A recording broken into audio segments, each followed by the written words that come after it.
हम अगर अपने उद्देश्य में सफल हो जाते हैं तो हमें बड़ी खुशी होती है, संतुष्टि मिलती है, आनंद मिलता है, और हम इसका श्रेय खुद को तो देते ही हैं और लोगों को भी देते हैं जो हमारे सहयोगी थे। लेकिन यदि हम असफल हो जाएं, और असफल हम किसी भी कारण से हों, उसमें हम किसी को भी दोषी ठहरा दें, उसको कितनी बड़ी सज़ा दे दें, लेकिन जो असफलता के दुष्परिणाम हैं वो हम ही को भोगना पड़ते हैं। उसके दूरगामी नतीजे हम ही को भोगना पड़ते हैं।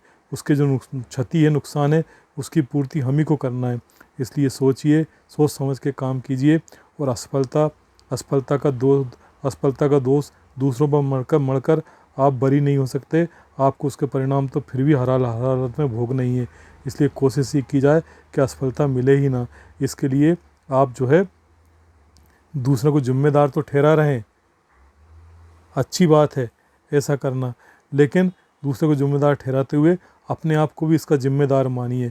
क्योंकि यदि दूसरे की चूक से भी यदि आप असफल हुए हैं तो उसके जिम्मेदार भी आप ही हैं, क्योंकि आपने ऐसे व्यक्ति का भरोसा किया जो संदिग्ध था।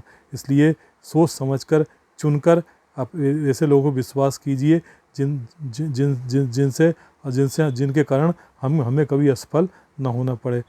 इसी में हमें सुख मिलेगा, इसी में आनंद मिलेगा, और तभी हम एक सफल और अच्छे इंसान कहला सकेंगे।